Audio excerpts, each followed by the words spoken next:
All right, and welcome to the fifth installment of my Tom Tuning Concept series, Tuning Intervals, where we're discussing the tuning relationship, interval-wise, between the batter head and the reso head.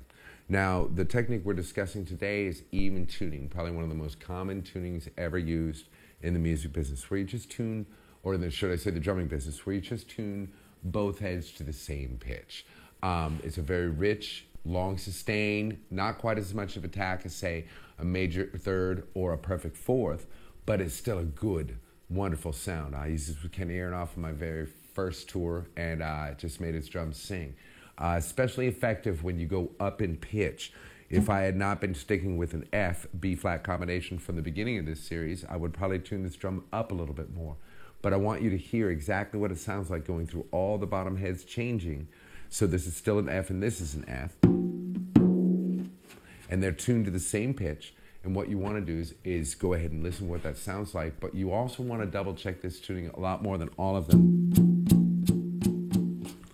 Because if it's just a little off, this is the one that can get warbly. A lot of times I use tuning intervals, especially like when I was out with Stevie Wonder, where you had so many mics out there and so many drums going on and so much stuff going on that you just don't want to have that one drum in the corner that's going whoa, whoa, whoa, whoa, whoa. You're like, whoa, whoa, whoa, why? Well, because you didn't use tuning intervals. A lot of times if you tune it even, you're going to get that wobbly sound.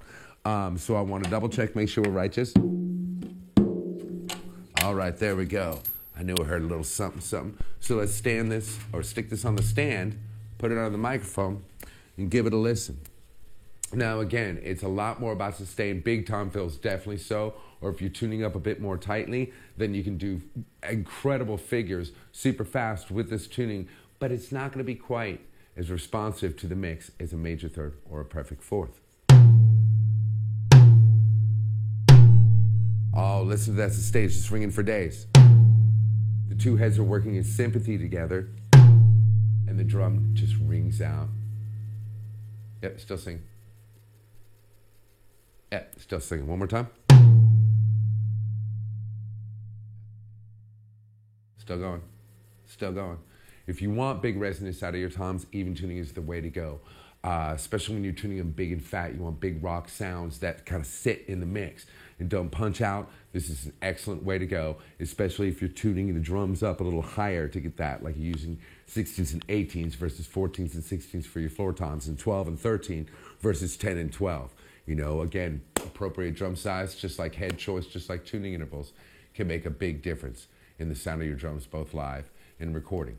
So let's head on over to the kit and hear what two toms tuned to get to a perfect fifth interval between each other, tuned to even tuning between the two heads, sounds like on a wonderful DW Designer Series kit.